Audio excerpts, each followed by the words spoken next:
อัน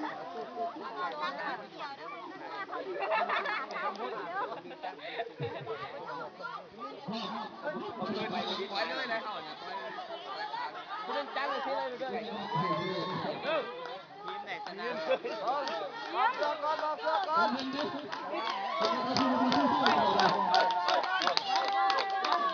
เสียเพิ่ม เขาเป็นกลางกลา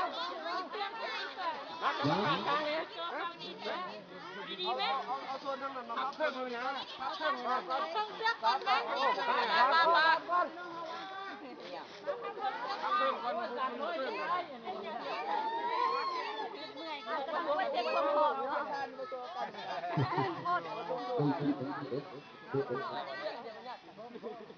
ไอ้ที่เป็นกรรมการกลางไปได้ประเภทย้ายเสื้อไปเกรดเก็บเกียร์ที่สองนะเราเก็บเกียร์สองเลยเขาฆ่ากันตายกันอย่างนี้นะเขาพันดึงวันมือเขาไปชนะเกียร์ได้ใครที่ไม่ได้เกียร์ที่เกียร์ที่สองก็ได้สิปิ้นมาแล้วพี่ลำโพง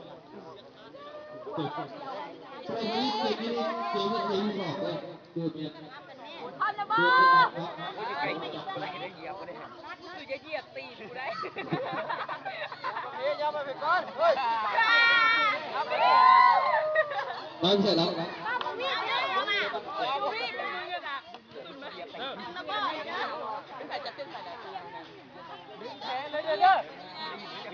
นับขึ้นตามอย่างด้วยหลังเสื้อเลย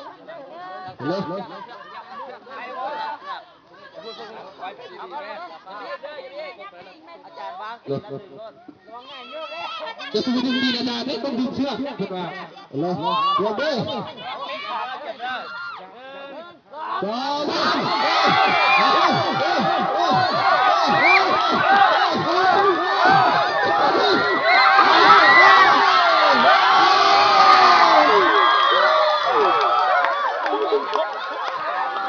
พี่ชิโน่ก็ไม่ละไม่ได้เลยให้ดูนะเป็นยังไงบ้างสามเดือนที่หนึ่งต่อไปที่หนึ่งนะพอได้แล้วเกือบพอที่หนึ่ง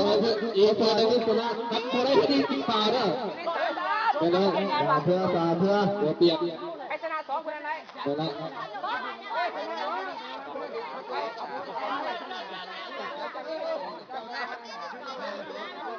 วางเกมใหม่วางเกมใหม่ทางนี้คนที่กินหลายเนี่ยจัดมาด้วยล็อกเอียงนี่จัดดิว่าพี่เอาเบียร์กินหลายแล้วคนนี้อะไรได้เลยนะเนี่ยเลยตัวนี้มันกี่ห้อดีทุกสวัสดิ์นะหลังเที่ยวไหมครับหลังเที่ยวโอ้ยโอ้ยอันตรายมากเลยบารายเด้การเงินเลยหมายถึงเลยไปแล้วว้าวนับไปตรงนั้นนับไปพุ่งบ่ฟาดูนับตัวไปเลยบ่ฟาดูอ่านเราบ่ฟาดูเราดูอันนี้นะเพื่อพละเพื่อคนนี้เอาตามไป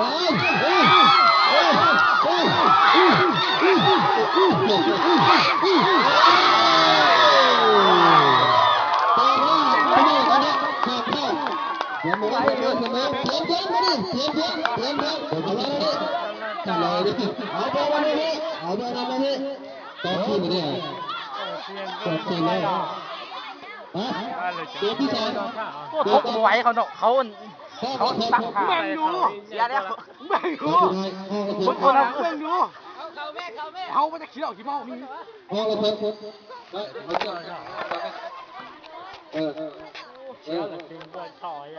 ดึงยังอยู่ได้เนาะทุกกับบุญได้การเนาะด้านนี้โดยเฉพาะดีครับเรื่องอะไรวันนี้นะเพื่อนอยู่เลยทำห้องนึงทำเตาห้องนึงบริจาคกินทำเตาห้องนึงเป็นเงินสดถามตั้งระเบิดตัวใหญ่จะได้ดึงอีกสีฟ้าแลนด์มาเติมอีก3 คน มาเข้ามา ภาษาขี้โกงเด้อวันนี้เด้อ มาไม่ได้ยินอาจารย์มีคนนึงไปกันเงินสักคำเจ้าตัวแทนของเรา1คนนะไวมา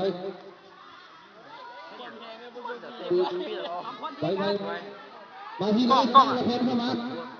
อาจารย์การเงินท่าข้างทางเจ้าคณะโตเสมอกันเด้อ ไปพอสามได้ทั้งนั้นนะมาเดียงนะในการไป